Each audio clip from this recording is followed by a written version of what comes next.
বিসমিল্লাহির রহমানির রহিম। আসসালামু আলাইকুম রহমতুল্লাহ। সুপ্রিয় শিক্ষার্থীরা, ক্রিয়েটিভ টিচিং মেথডের পক্ষ থেকে আমি মোহাম্মদ আতিকুল ইসলাম সুমন নিয়ে আসলাম সম্পাদ্য 11 বৃত্তের আরও একটা গুরুত্বপূর্ণ সম্পাদ্য। আমরা আগেও বলেছিলাম পরিবৃত্ত যেমন গুরুত্বপূর্ণ ছিল, অন্তর্বৃত্ত সেম টু সেম, আর এটা হচ্ছে আমাদের বহির্বৃত্ত। এই তিনটা সম্পাদ্য বেশি গুরুত্বপূর্ণ, এই অধ্যায় থেকে বেশি আসে। তো আসেন আমরা আজকে বহির্বৃত্ত অঙ্কন করব। কোনো নির্দিষ্ট ত্রিভুজ দেওয়া থাকবে, তো এই ক্ষেত্রে আমরা একটা নির্দিষ্ট ত্রিভুজ আগে নিয়ে নিব। যে কোনো ত্রিভুজ হতে পারে, সেটা সমবাহু, সমদ্বিবাহু, বিষমবাহু, যে কোনো ত্রিভুজ হতে পারে। তা আমরা একটা ত্রিভুজ আগে নিয়ে নিলাম। এই আমাদের ত্রিভুজ, আমরা যে কোনো একটা ত্রিভুজ নিয়ে নিলাম এবং বহির্বৃত্ত ত্রিভুজের যে কোনো একটা বাহুর যে কোনো দুইটা বাহুকে বর্ধিত করলে যখন বহিস্থকোণ উৎপন্ন হবে, সেই বহিস্থকোণকে সমদ্বিখণ্ডিত করে মূলত বহির্বৃত্ত অঙ্কন করতে হবে। তা আসেন আমরা যে কোনো একটা যদি ত্রিভুজকে নামকরণ করি, এটার নাম দিলাম এ বি সি। তো এটা তিনটা বাহু এ বি, বিসি এবং এসি। আমরা কি করব, যে কোনো দুইটা বাহুকে বর্ধিত করব। তো আমরা এখানে কি করলাম, এ বিকে আমরা একটু বর্ধিত করে দিই, এ বিকে পি পর্যন্ত বর্ধিত করলাম। আবার আমরা বিসি বাহুকে তাও বর্ধিত করে দিব। তো ধরেন না বিসিকে আমরা কতটুকু বর্ধিত করলাম, কিউ পর্যন্ত বর্ধিত করে দিলাম। বর্ধিত করা মানে বাড়িয়ে দেওয়া। তো আমরা এটাকে কিউ পর্যন্ত কি করব, বর্ধিত করে দেব। বর্ধিত করার পর আমরা সিএপি একটা বহিস্থকোণ, আবার এসি কিউ একটা বহিস্থকোণ, এই বহিস্থকোণগুলোকে আমরা কি করে দেব, সমদ্বিখণ্ডিত করে দেব। এবং এখান থেকে আমরা বাকিটা অন্তর্বৃত্ত যেভাবে অঙ্কন করেছি একইভাবে বহির্বৃত্ত অঙ্কন করব। তাহলে অন্তর্বৃত্ত কোণ সমদ্বিখণ্ডিত করতে হবে, তবে ত্রিভুজের ভিতরে মানে অন্তঃস্থ কোণ, আর বহির্বৃত্ত তাও কোণ সমদ্বিখণ্ডিত করতে হবে, তবে সেটা ত্রিভুজের বহিস্থ কোণ। কোণ সমদ্বিখণ্ডিত করার রুলস আমরা সবাই জানি। একটা ব্যাসার্ধ নিয়ে চাপ দিয়ে সেই চাপের আনুমানিক অর্ধেকের বেশি নিয়ে ক্রস করলেই আমরা সমদ্বিখণ্ডিত করতে পারি কোণকে। এই হলো যে আমাদের প্রথম কোণ সমদ্বিখণ্ডিত করে কানেক্ট করলাম অ্যান্ড যোগ করলাম। এরপরে আমাদের এখানে দ্বিতীয় কোণ, এই কোণকে আমরা সেম অ্যাকুরেটভাবে সমদ্বিখণ্ডিত করব।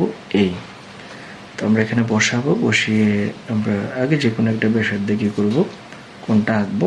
এই দিলাম ইচ্ছা মতো। এরপর এখানে সেম টু সেম আনুমানিক অর্ধেকের বেশি নিয়ে আমরা কি করব, এই একটা বৃত্তচাপ, আবার ওদিক থেকে আমরা বসিয়ে আরও একটা দিলে আমাদের বহিস্থকোণটাও সমদ্বিখণ্ডিত হয়ে গেল। তাহলে এই কোণ এবং সি কোণ দুটি আমাদের জন্য বহিস্থকোণ। আমরা দুটোটা কোণ কি করব, সমদ্বিখণ্ডিত করব। সি কোণ করেছি, এখন এই কোণ শেষ পর্যায়ে আমরা কানেক্ট করলাম। এই হচ্ছে যে আমাদের কারেক্ট। একটা অপরটা কোণ বিন্দুতে ছেদ করে ও বিন্দুতে। তাহলে ওই একইভাবে অন্তর্বৃত্ত ভিতরে সেম টু সেম দুইটা কোণ সমদ্বিখণ্ডিত করার পর ও বিন্দুতে ছেদ করেছিল। এখন বহির্বৃত্ত বাহিরে সমদ্বিখণ্ডিত করার পর ও বিন্দুতে ছেদ করে। অন্তর্বৃত্ততে যেভাবে আমরা লম্ব অঙ্কন করেছিলাম, এখানেও সেম টু সেম আমরা বহির্বৃত্তের মধ্যে আমরা এসি রেখার উপর একটা কি আঁকবো, যে কোনো ব্যাসার্ধে লম্ব অঙ্কন করব। আর লম্ব অঙ্কনের রুলস একই রকম। আগে আমরা কি করব, এরকমভাবে একটা বৃত্তচাপ দেব যাতে যা বহির্বৃত্তের যে কোনো দুই বিন্দুতে কি করে, ছেদ করে। তা আমরা এই 1 2 দিলাম। তাহলে এটা এখানে এই বিন্দুতে ছেদ করেছে, তো অর্ধেকের বেশি নিব, নিয়ে আমরা কানেক্ট করব 1। আবার এটা এখানে সমদ্বিখণ্ডিত করে চাপটা, এই হচ্ছে আরেক। তাহলে সমদ্বিখণ্ডিত হয়ে গেল এবং আমরা আমাদের লম্বকে পেয়ে গেলাম। এবার আমরা যোগ করব এই আর এই, কানেক্ট করে দিলাম। আবার আগের মতো নামকরণ করলাম, নাম কি, ও ডি। এখন ওডিকে আমরা ব্যাসার্ধ নিয়েই আমরা যখন ওকে কেন্দ্র করে বৃত্ত অঙ্কন করব, যেটা আমাদের কি হয়ে যাবে, বহির্বৃত্ত হয়ে যাবে। তো আমরা ওডি ব্যাসার্ধটা নিলাম, নেওয়ার পর আমরা একটু দেখি অ্যান্ড তাহলে আমরা সেন্টারে বসালাম, বসাই কানেক্ট করে আমরা আমাদের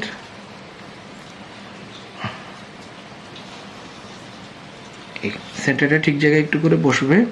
এই হচ্ছে মাথায় রাখতে হবে, যাতে আমাদের কি ব্যাসার্ধ অনুযায়ী দেবে। যদি কোনো কারণে হালকা এভাবে থেকে যায়, আমরা জাস্ট স্কেলিংটা ডাবল করলে, কারণ কম্পাস সর্বদা মাথায় রাখতে হবে যে কি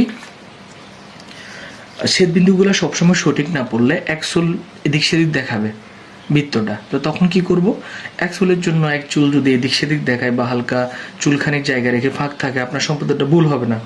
আপনি কি করবেন, ওই যে রেখাটা আছে সেটার উপর যখন পেন্সিল ডাবল লাইন করবেন, তখন একটু বোল্ড করলে দেখবেন যে আপনার স্পর্শটা হয়ে গেছে। কারণ আপনার প্রত্যেকটা সমদ্বিখণ্ড খুবহু মাঝখান দিয়ে যেতেও পারে, নাও যেতে পারে। যথাযথ চেষ্টা করবো যাওয়ার জন্য, কিন্তু সেটা যেতেও পারে, নাও যেতে পারে। তাই বলে সম্পাদ্য ভুল বা পরীক্ষার হলে গিয়ে আপনি হেজিটেট ফিল করার কোনো কারণ নেই, বা হয় না এটা নিয়ে সময় নষ্ট করার বেশি প্রয়োজন নেই। তো এই ছিল আমাদের শিক্ষার্থীদের জন্য সম্পাদ্য 11। আমরা আবারও বলছি, এবিসি একটা ত্রিভুজ, যার এবিকে ফি পর্যন্ত বর্ধিত করি, বিসিকে কিউ পর্যন্ত বর্ধিত করি। বর্ধিত করার পর দুইটা বহিস্থ কোণ পেলাম, একটা একোণ সি কোণ সমদ্বিখণ্ডিত করেছি, ও বিন্দুতে ছেদ করেছে, ও বিন্দুতে ওডি লম্ব এঁকেছি, ওকে কেন্দ্র করে ওডি এর ব্যাসার্ধ নিয়ে আমরা একটা কি আঁকেছি, বৃত্ত এঁকেছি, যা বহিস্থ দুই বাহুকে আমাদের স্পর্শ করেছে। এই পাশে এপিকে স্পর্শ করেছে এবং এখানে ডিকে স্পর্শ করেছে, তাই এটাকে আমাদের বহির্বৃত্ত আমরা বলতে পারি। আশা করি বুঝতে পেরেছেন। সাথে থাকার জন্য ধন্যবাদ। নিঃসন্দেহে পরবর্তী ক্লাসে আমরা আরও একটি গুরুত্বপূর্ণ সম্পাদ্য নিয়ে হাজির হব। ততক্ষণ সাথে থাকবেন। আল্লাহ হাফেজ। আসসালামু আলাইকুম ওয়া রাহমাতুল্লাহ।